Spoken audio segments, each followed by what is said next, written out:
Di suatu malam yang sepi dengan hujan rintik-rintik, di sebuah jalan yang kosong, nampak sebuah mobil melaju dengan kecepatan tinggi. Seakan tak peduli dengan lingkungan sekitarnya, padahal mobil itu sedang memasuki sebuah hutan yang terkenal sangat angker. Ditambah terdengar suara lolongan anjing, semakin lengkap terasa suasana mencekamnya. Ternyata di dalam mobil itu terdapat beberapa anak muda yang selesai pulang dari acara berpesta pora. Dalam keadaan setengah mabuk, pemuda itu pun terus melaju mobilnya dengan kecepatan tinggi. Tahu nggak kalian tadi, si Ani mabuk sampai tercebur dalam kolam renang. Iya betul, sampai aku tertawa terpinggal-pinggal dibuatnya. Iya, lucu sekali ya tadi. Sekelompok pemuda itu pun seakan tak menyadari akan bahaya yang segera menghampiri mereka. Seorang wanita cantik yang duduk di antara sekumpulan anak muda itu, yaitu bernama Mirna, merasakan firasat yang tidak baik di malam itu. Teman-teman, kalian merasa gak sih kalau malam ini aku merasakan firasat yang tidak baik deh? Mirna, kamu kebanyakan nonton film horor sih. Santai aja lah. Sebentar lagi kita juga nyampe rumah kok. Tapi benar Erik, aku tidak pernah merasakan firasat yang buruk seperti saat sekarang ini. Ada apa ya? Tidak seperti biasanya soalnya. Aduh, kamu jangan nakutin gitu dong Mirna. Kita kan lagi masuk hutan yang terkenal angker ini nih. Aduh. Yanti, teman Mirna dalam mobil itu, juga merasakan hal yang sama, yaitu ketakutan yang luar biasa. Berbeda dengan Erik, dia merasa tidak percaya dengan hal firasat buruk yang dirasakan oleh kedua teman wanitanya itu. Aduh, kalian berdua ini kenapa sih? Kebanyakan minum kali. Mana ada setan mana? Tiba-tiba Mirna melihat sesuatu di depan mobil yang mereka kendarai, yaitu membuat Mirna teriak histeris. Erik, awas! Hah? Sial? Apa itu?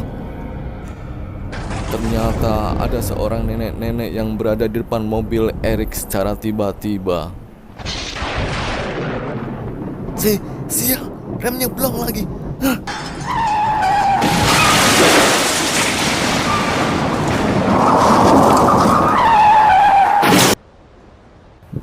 Erik, Mirna, dan Yanti pun segera turun dari mobil mereka dan melihat keadaan sekitar sekeliling mereka.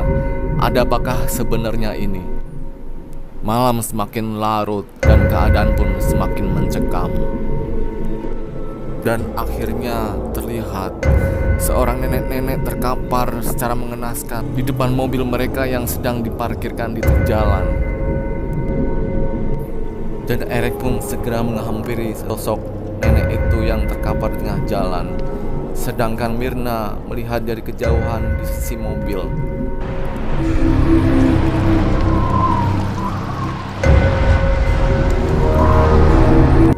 Tiba-tiba Mirna merasa terkejut karena ada suatu benda yang mengenai kakinya.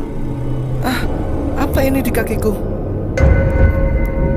Ternyata ada sebuah gayung lapuk yang terletak secara tiba-tiba di samping kedua kakinya. Mirna pun segera mengambil gayung tersebut. Apa ini? Sebuah gayung lapuk. Kenapa tiba-tiba berada di kakiku? Jangan-jangan gayung ini punya nenek yang terjabrak itu. Tanpa berpikir panjang lagi, Mirna pun segera membuang gayung yang terbuat dari batok kelapa itu ke tanah. Tanpa diduga, ketiga anak muda itu segera melajukan mobilnya dengan kencang dan meninggalkan nenek tersebut di tengah jalan dengan bersimbah darah. Hujan pun tampak turun semakin lebat dan mengguyur mengenai tubuh si nenek itu di tengah jalan, dan memerahlah semua jalanan aspal karena terkena oleh darah nenek tersebut yang terus mengalir. Dan tampak terjadi keributan di dalam mobil karena Mirna tidak setuju Erik meninggalkan nenek itu begitu saja di tengah jalan. Erik, kamu sudah gila ya? Kamu meninggalkan nenek itu di tengah jalan, padahal dia dalam keadaan terluka. Seharusnya kita bawa ke rumah sakit, Erik, bukan meninggalkannya. Mirna, kamu jangan bodoh. Apa kamu tahu nenek itu mati atau tidak?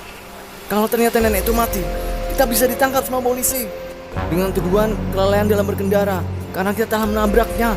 Kamu tahu kan? Udahlah, palingan dia itu nenek gelandangan. Kalaupun dia mati, gak akan ada yang mau mengurusnya atau menguburkannya. Erik pun melajukan mobilnya dengan kecepatan tinggi. Sedangkan Mirna hanya duduk terdiam sambil menangis karena tidak tahu apa yang harus dilakukan olehnya. Singkat cerita, Mirna pun telah sampai di rumahnya sambil mengetuk pintu dan berkata, Mama, aku pulang. Maafin aku ya, aku pulang telat malam hari ini. nampak seorang wanita paruh baya sedang menyiapkan makan malam di sebuah meja makan. Mirna, cepetan mandi dan segera makan. Ini Mama udah siapkan makan malam buat kamu. Cepetan ya nak. Ini Mama udah siapkan makan malam kesukaan kamu. Cepetan ya. Iya Ma, Mirna mandi dulu ya. Habis itu baru Mirna makan. Iya, cepetan mandinya. Jangan lama-lama.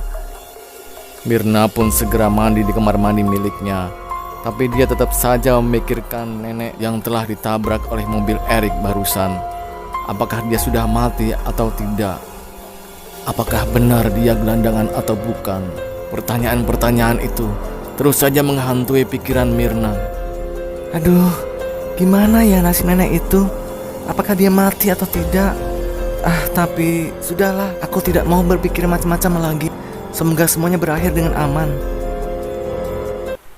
Tapi alangkah terkejutnya Mirna ketika dia menemukan sebuah gayung lapuk yang sama seperti dia waktu temukan di kejadian tabrakan berada di kamar mandinya. Gayung batu kelapa itu kenapa ada di sini? Mirna pun segera mengambil gayung itu, seakan dia tidak percaya akan kejadian hari ini. Tidak mungkin. Gayung ini kan udah aku tinggalkan di kejadian tabrakan itu. Kenapa ada di sini? Tiba-tiba ada rambut tebal yang mengambang di permukaan kolam tempat mandi Mirna. Rambut siapa itu? Sepertinya ada kepala yang mengambang di kolam bak mandiku. Mirna pun menarik rambut yang muncul dari dalam kolam bak mandinya tersebut. Dan terus ditariknya rambut itu sampai panjang sekali. Rambut siapa sih ini? Kenapa ada di dalam bak mandiku?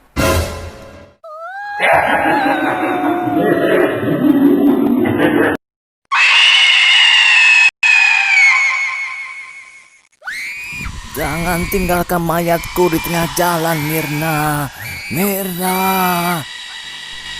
Mirna pun keluar dari kamar mandinya dan berteriak-teriak memanggil mamanya. Mama, tolongin Mirna, Ma. Tapi alangkah terkejutnya Mirna karena Mirna tidak menemukan juga mamanya di ruang meja makan. Tiba-tiba handphone milik Mirna yang ditaruh di atas meja makan bergetar dan berbunyi.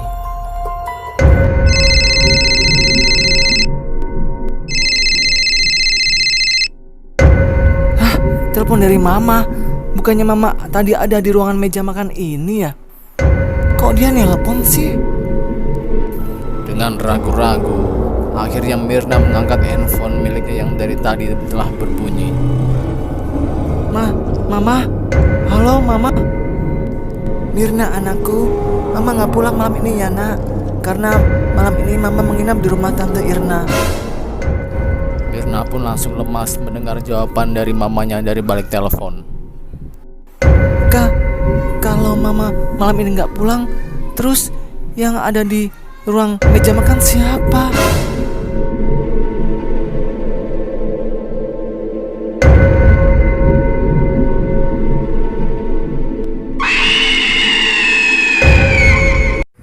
Kalau mau subscribe channel saya, tekan tombol di sebelah kanan saya.